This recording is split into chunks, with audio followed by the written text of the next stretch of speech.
بسم اللہ الرحمن الرحیم، السلام علیکم۔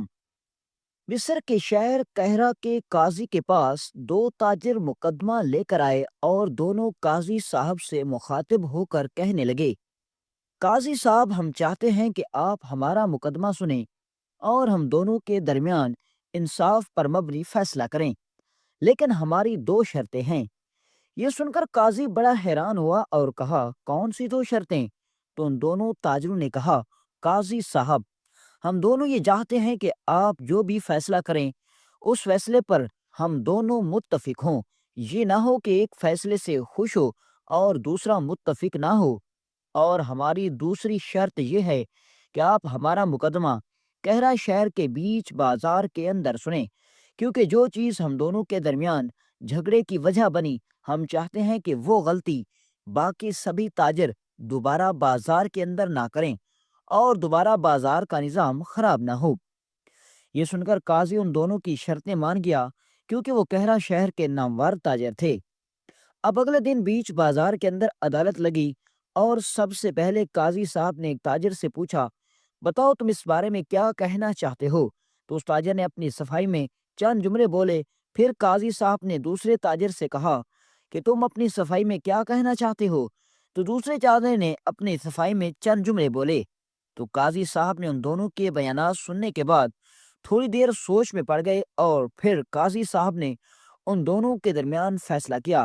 لیکن قاضی صاحب ان کی ایک شرط پر تو پورا اترا کہ اس نے بازار کے درمیان میں عدالت لگائی اور ان کا مقدمہ سنا، لیکن قاضی صاحب دوسری شرط پر پورا اتر نہیں سکا، کیونکہ جو قاضی صاحب نے فیصلہ کیا ان میں سے ایک متفق تھا، دوسرا متفق نہیں تھا۔ قاضی کے فیصلے کے بعد پورے بازار کے اندر ہلچل مچ گئی اور شور و غل ہونے لگا۔ تو اتنے میں ایک موچی جو کہ اپنی دکان بند کر کے جا رہا تھا، اس نے با آواز بلند کہا، اے لوگو، اگر قاضی صاحب اجازت دیں تو میں ان دونوں کے درمیان مقدمے کا فیصلہ کرتا ہوں، اور میں آپ سے وعدہ کرتا ہوں کہ میں جو بھی فیصلہ کروں گا وہ دونوں اس فیصلے پر متفق ہوں گے۔ اگر میرا فیصلہ غلط ہوا یا میں صحیح فیصلہ نہ کر سکا تو بے شک قاضی پر میرا خون حلال ہوگا۔ یہ سن کر سب تاجر بڑے حیران ہو گئے، لیکن جب اس موچی نے ان دونوں کا مقدمہ سنا اور جب فیصلہ کیا تو سب بازار کے تاجروں کی آنکھیں نکل آئیں، کیونکہ اس کے فیصلے سے دونوں تاجر متفق تھے اور بڑے متاثر تھے۔ اس فیصلے کے بعد وہ موچی بڑا مشہور ہو گیا اور پورے قاہرہ شہر کے اندر کبھی کسی کو کوئی مسئلہ ہوتا تو وہ شہر کے قاضی کے بجائے موچی کے پاس اپنا مسئلہ لے کر جاتے اور وہ موچی بڑی عقل مندی سے ان کا مسئلہ حل کر دیتا۔ اسی طرح کرتے کرتے اب قاضی کے پاس کوئی مقدمہ نہ جاتا، جبکہ موچی کے پاس لوگ اپنی شکایات لے کر آنے لگے۔ چند دنوں کے بعد قاضی کا اپنا ہی بیٹا ایک کسان کے بیٹے سے لڑ پڑا اور مقدمہ لے کر جب قاضی کے پاس گئے اور جب قاضی صاحب نے مقدمے کا فیصلہ کیا تو اس کے فیصلے سے اس کا اپنا ہی بیٹا متفق نہیں تھا۔ تو کسان کے بیٹے نے کہا، ہم اپنا فیصلہ اس موچی کے پاس لے کر جاتے ہیں۔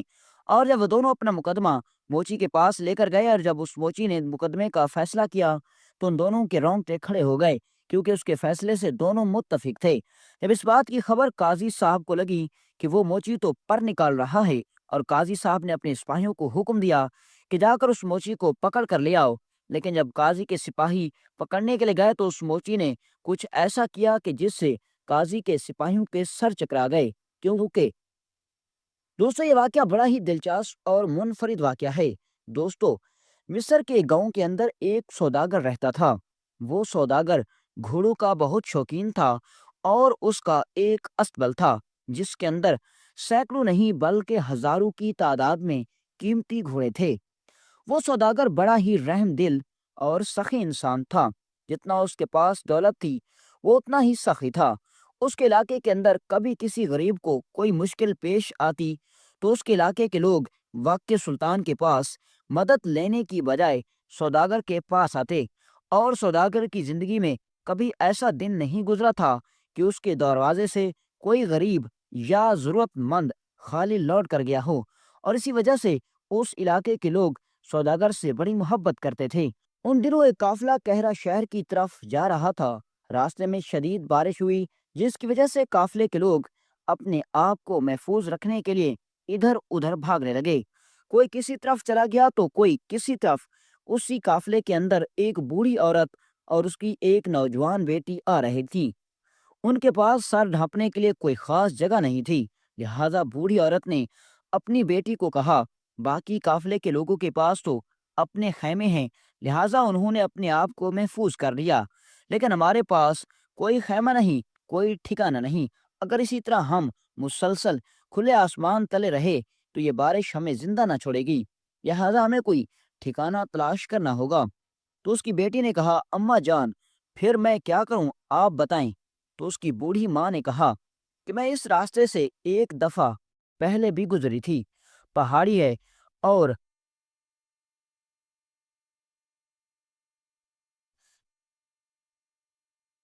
اس راستے سے مشرق کی طرف ایک چھوٹی سی پہاڑی ہے، اور اسی پہاڑی کے اندر ایک غار ہے۔ ہم دونوں اسی غار میں چلتے ہیں، اور وہ غار ہمارے لیے محفوظ جگہ ہے۔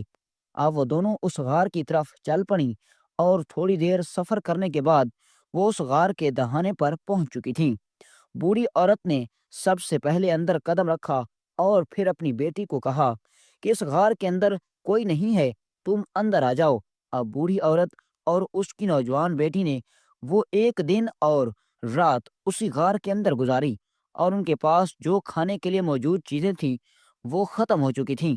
اب بوڑھی عورت نے اپنی بیٹی کو کہا کہ ہمیں اپنے قافلے والی جگہ پر پہنچنا چاہیے، کہیں ایسا نہ ہو کہ قافلہ نکل پڑے۔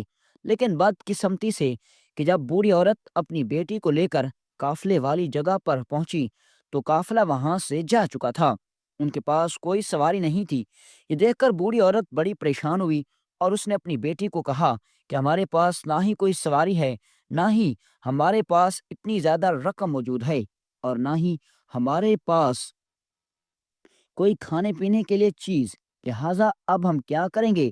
تو اس کی بیٹی نے کہا، اماں جان، آپ پریشان نہ ہوں، ہم اسی غار کے اندر رہیں گی، کل صبح ہوتے ہی میں ساتھ والی بستی میں جاؤں گی اور کوئی کام تلاش کروں گی، اور ہو سکا تو اپنے رہنے کے لیے کوئی جگہ بھی تلاش کر لوں گی، کیونکہ ہم نے بہت زیادہ سفر کر لیا ہے، اب ہم پیچھے بھی نہیں جا سکتے، اور آگے کی منزل کا کچھ پتہ نہیں۔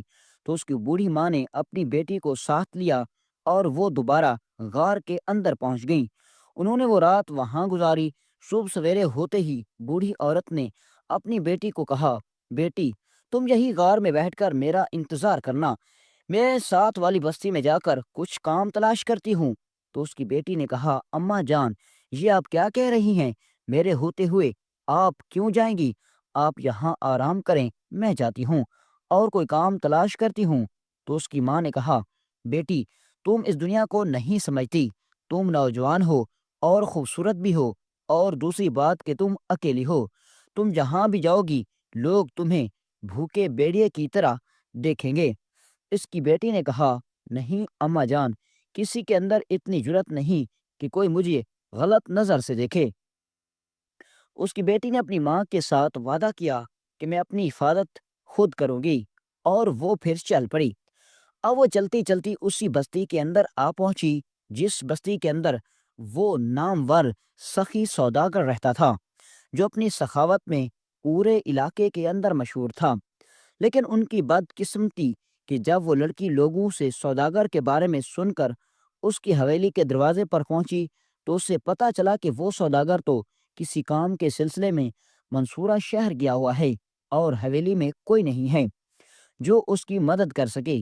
وہ بڑی پریشان ہوئی تو اتنے میں ایک ملازم حویلی سے باہر آیا، اور اس نے کہا، اے لڑکی، یہاں باہر کھڑے رہنے سے تمہیں کچھ نہیں ملے گا، تم ہمارے مالک کے اسبل میں چلی جاؤ، وہاں اس کا بیٹا موجود ہوگا جو کہ گھوڑوں کی دیکھ بھال میں مصروف ہوگا، تم اس کے پاس جاؤ، وہ تمہاری مدد ضرور کرے گا۔ یہ سن کر وہ لڑکی بڑی خوش ہو گئی اور سوداگر کے اسبل کے اندر پہنچی۔ اس نے لباس اور حلیے سے پہچان لیا کہ سفید گھوڑے کی دیکھ بھال کرنے والا نوجوان ہی سوداگر کا بیٹا ہے۔ وہ اس کے پاس گئی اور اس سے کہا کہ ہمارا قافلے سے رابطہ ختم ہو گیا، ہمارے پاس رہنے کے لیے نہ ہی جگہ اور نہ ہی کھانے کے لیے کوئی چیز، آپ ہماری مدد کریں۔ میں نے آپ کے بابا کی سخاوت کے بارے میں بڑا سنا اور اسی وجہ سے آپ کے پاس آئی ہوں۔ لیکن وہ لڑکی نہیں جانتی تھی کہ اس سوداگر کا بیٹا بالکل اپنے باپ کی طرح نہیں ہے۔ وہ نہیں جانتی تھی کہ اس کا بیٹا کتنا بد کردار اور غلط نظر والا ہے۔ اس نے جیسے ہی اس حسین و جمیل اور لاوارث لڑکی کو دیکھا تو اس سے کہا، بے شک میں تمہیں رہنے کے لیے جگہ دے دوں گا اور کھانے پینے کے لیے بے تحاشا اناج، لیکن میری ایک شرط ہے۔ تو لڑکی نے کہا، کون سی شرط؟ اس نے کہا کہ آج رات تم میرے اسبل میں آ جانا، ایک رات میرے ساتھ گزارنا، صبح کئی گھوڑوں پر تمہارا سامان لاد کر بھیج دوں گا۔ یہ سن کر لڑکی نے کہا، میں اپنی جان تو دے دوں گی لیکن اپنی عزت کا سودا نہیں کروں گی۔ تو یہ سن کر اس سوداگر کے بیٹے نے اپنی نوکروں کو کہا کہ اس لڑکی کو دھکے دے کر اسبل سے نکال دو۔ یہ سن کر لڑکی بڑی پریشان ہوئی اور کہا، میں نے تو سنا تھا کہ سوداگر بڑا ہی سخی انسان ہے، لیکن اس کا بیٹا تو بڑا ہی غلیظ انسان نکلا۔ لہٰذا وہ مایوس ہو کر واپس لوٹ آئی اور اپنی ماں کو کہا، امی جان، آج رات ہمیں بھوکا ہی سونا پڑے گا کیونکہ مجھے کوئی کام نہیں ملا۔ تو اس کی ماں نے کہا، بیٹی تم پریشان نہ ہو، جب تم کام کی تلاش میں گئی تھی تو میں جنگل میں لکڑیاں جمع کرنے کے لیے گئی تھی، تو مجھے وہاں ایک شکار مل گیا، میں نے اس کو تمہارے لیے پکایا ہے۔ یہ دیکھ کر وہ لڑکی بڑی خوش ہو گئی اور کچھ سوچنے میں مصروف ہو گئی۔ تو اس کی ماں نے کہا، بیٹا تم کیا سوچ رہی ہو؟ تو اس لڑکی نے کہا، اماں جان، آپ نے صحیح کہا تھا، ایک نوجوان خوبصورت لڑکی کو لوگ بھوکے بھیڑے کی طرح دیکھتے ہیں، لیکن میرے پاس ان سب چیزوں کا توڑ ہے۔ اگلی صبح ہوئی تو اس لڑکی نے اپنے سر پر پگڑی رکھی، اپنے چہرے پر نکلی داڑھی لگائی اور مردوں والا لباس پہن کر وہ اسی سوداگر کے اسبل کے دروازے پر پہنچ گئی اور سوداگر کے بیٹے کو کہا کہ میں نے سنا ہے کہ تمہیں ایک نوجوان کی کام کے لیے ضرورت ہے، کیا تم مجھے کام دے سکتے ہو؟ تو یہ سن کر سوداگر کے بیٹے نے کہا، تمہیں کیسے پتا؟ تو اس نے کہا کہ میں نے بازار کے اندر تمہارے ایک آدمی سے سنا تھا، وہ کسی مزدور کو تلاش کر رہا تھا اور میں نے اسے سنا تو سیدھا آپ کے پاس چلا آیا۔ سوداگر کا بیٹا اس لڑکی کو بالکل نہیں پہچان سکا، جو کہ اصل میں پھیس بدل کر اس کے سامنے کھڑی تھی، کیونکہ وہ لڑکی آواز بدلنے اور حلیہ بدلنے میں بہت ماہر تھی، کیونکہ اس کا باپ جب کوہ نثار قلعے کے اندر حاکم کے ہاتھوں قید تھا تو اس لڑکی نے بڑے ہی ماہرانہ طریقے سے بھیس بدلا اور ایک سپاہی بن کر قلعے کے اندر داخل ہوئی تھی، اور بڑی ہی عقل مندی کا مظاہرہ کرتے ہوئے نہ صرف اس نے اپنے باپ کو زندان سے آزاد کروایا تھا، بلکہ اپنے باپ کو آزاد کروانے کے بعد قلعے کے حاکم کے سامنے اپنے باپ کو بے قصور ثابت کروایا تھا، اور یہی فن اب اس لڑکی کا ہتھیار بن چکا تھا۔ سوداگر کے بیٹے نے کہا، ہاں مجھے ایک نوجوان کی ضرورت ہے، لیکن چونکہ تم اس کام کے لیے نئے ہو لہٰذا تمہیں باقی ملازموں سے آدھی تنخواہ ملے گی۔ یہ سن کر اس لڑکی نے کہا، جو کہ لڑکا بن کر کھڑی تھی، کہ مجھے آپ کی شرط منظور ہے۔ اب وہ لڑکی سارا دن اسبل کے اندر کام کرتی اور شام کے وقت جو اس کی مزدوری بنتی لے کر بازار جاتی، بازار سے کچھ کھانے پینے سے اشیاء خریدتی اور غار کے اندر اپنی ماں کے پاس پہنچ جاتی۔ وہ گزرتا رہا اور اسی طرح ایک مہینہ گزر گیا۔ ایک مہینے کے بعد وہ سوداگر منصورہ شہر سے واپس لوٹ آیا۔ ایک دن اس نے حویلی کے اندر آرام کیا اور جب دوسرے دن وہ سوداگر اپنے اسبل کے اندر اپنے گھوڑوں کو دیکھنے کے لیے آیا اور جب اس نے سب اللاقوں کو دیکھا تو وہ بڑا حیران ہو گیا۔ اس نے اپنے بیٹے کو اپنے پاس بلایا اور کہا، بیٹا میں تمہارے ہاتھ میں اتنا بڑا اسبل دے کر گیا تھا جس کے اندر ہزاروں کی تعداد میں گھوڑے ہیں، سینکڑوں ملازم ہیں، لیکن میں نے تمہیں سمجھدار سمجھا تھا، لیکن تم اتنے بڑے بے وقوف نکلے، آخر وجہ کیا ہے؟ تو اس کے بیٹے نے کہا، بابا جان میری سمجھ میں کچھ نہیں آ رہا، آخر آپ کس بارے میں بات کر رہے ہیں؟ تو سوداگر نے کہا کہ تم سب ملازموں کو یہاں اکٹھا کرو۔ سوداگر کے بیٹے نے آواز لگائی اور سبھی کے سبھی ملازم سوداگر کے سامنے کھڑے ہو گئے۔ تو اب سوداگر نے اس لڑکی کی طرف اشارہ کرتے ہوئے کہا، یہ جو سامنے تمہارے نوجوان کھڑا ہے، کیا تم اس کے بارے میں کچھ جانتے ہو؟ تو اس نے کہا، بابا جان یہ نیا نیا آیا ہے اور اسے کام کی ضرورت تھی، لہذا میں نے اس کو آدھی تنخواہ پر رکھ لیا۔ یہ سن کر سوداگر نے کہا، ارے بے وقوف انسان، یہ لڑکا نہیں بلکہ لڑکی ہے۔ یہ سن کر اس لڑکی کے بھی پیروں تلے زمین نکل گئی اور وہ دل میں سوچنے لگی کہ اس سوداگر کو پتہ چل گیا ہے کہ میں اس کے بیٹے کو بے وقوف بنا کر اسبل کے اندر اتنے دنوں سے کام کر رہی ہوں، اب یہ مجھے پکا زندان کے اندر بھجوا دے گا۔ اور جب سب ملازموں اور اس کے بیٹے کو پتہ چلا کہ اس کے پاس کام کرنے والا یہ نوجوان نہیں بلکہ لڑکی ہے، تو اس کے رونگٹے کھڑے ہو گئے۔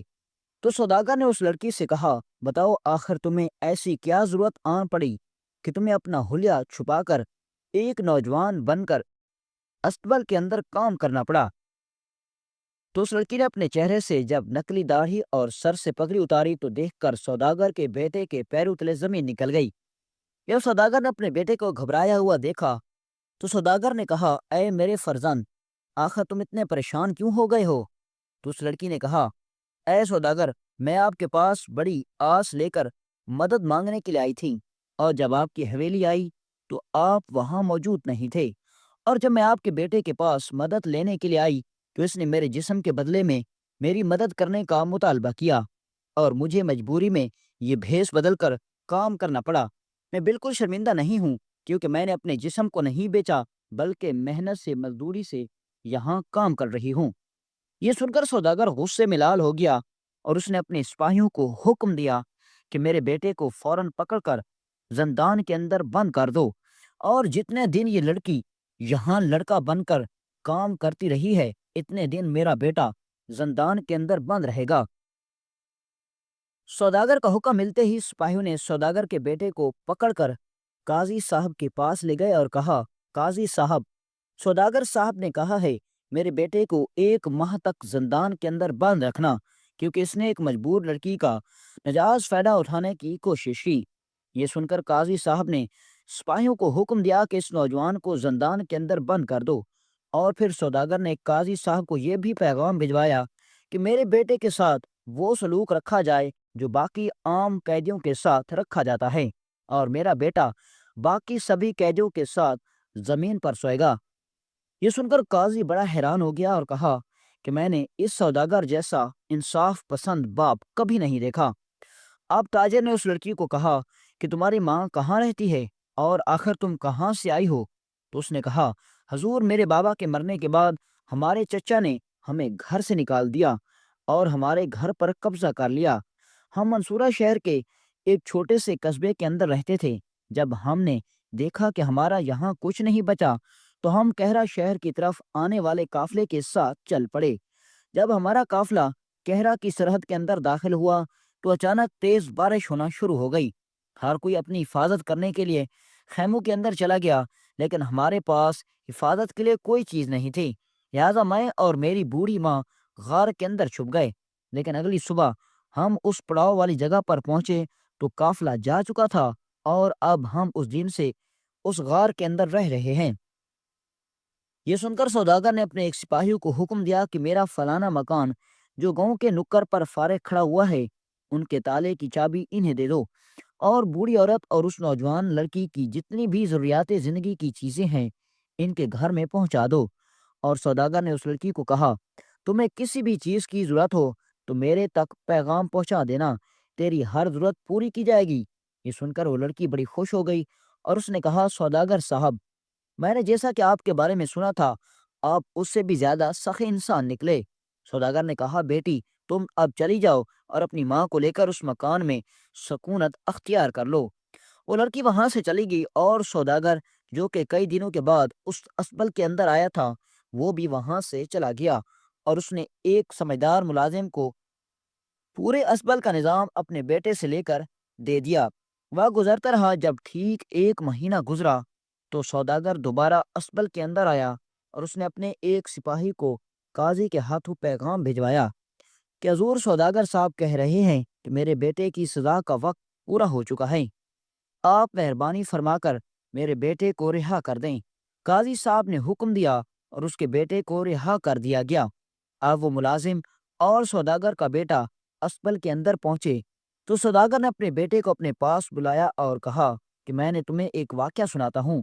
اس واقعے کو سننے کے بعد مجھے یقین ہے کہ تم راہ راست پر آ جاؤ گے، اور اس واقعے کے بعد تم نے سیدھا راستہ اختیار نہ کیا تو میرے نقش قدم پر چلے تو پھر رسوائی ہی تمہارا مقدر ہوگی۔ اب اسبل کے سبھی ملازم اور سوداگر کا بیٹا